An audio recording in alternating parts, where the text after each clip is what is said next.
developments now out of Boulder County. He's been there all morning long. Tyler, what can you tell us?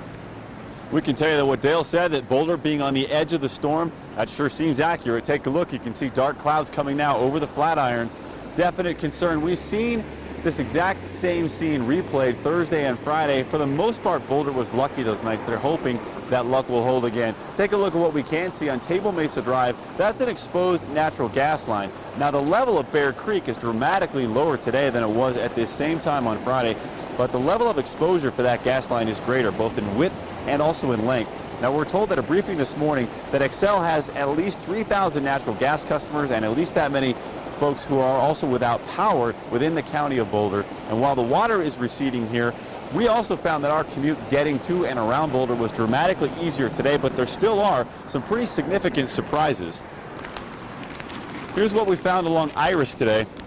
A backhoe trying to clear the way as water that should have just been coming from a drainage way started to spread too much debris that's stuck in the grates there, backing it up, threatening a home. So we saw quick work underway by city crews to try to protect that home and divert the water, at least into the street.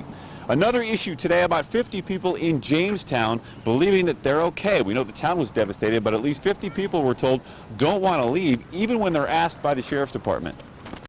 We are not going to be able to help them. That's a very difficult position as a sheriff, as a government official to be in, but that's been the reality the last several days. Now we're making some great progress. County Roads is starting to punch through in places. They're working hard.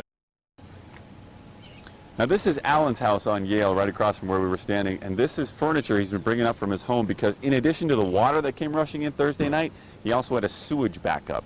So this is sewage that's gotten into his house that he's trying to deal with. I talked to the folks at the Emergency Operations Center. They tell me they've gotten several phone calls from people in the county who've had this same problem. They're telling them at this point to go ahead and hire their own plumber. This is something that eventually the emergency folks might be able to address, but they can't deal with it right now. So it's homeowner beware. He's getting some help from folks as they try to clean up this muck and this mess. Also, as we talked about the untreated wastewater that's going into Boulder Creek, it is not affecting drinking water. That is good news. Also, when you look at the foothills, they want to emphasize to folks that a lot of the open space and mountain parks that people love in Boulder, they want to take advantage of them over the weekend. They're being asked not to do so today, to stay away from those areas because they are damaged, they are unsafe. So while the situation has improved to a degree, there's still a lot of things emergency managers are dealing with, and they don't want it further complicated by folks getting into an area where they might get hurt or get trapped. Reporting live in Boulder, Tyler Lopez, 7 News.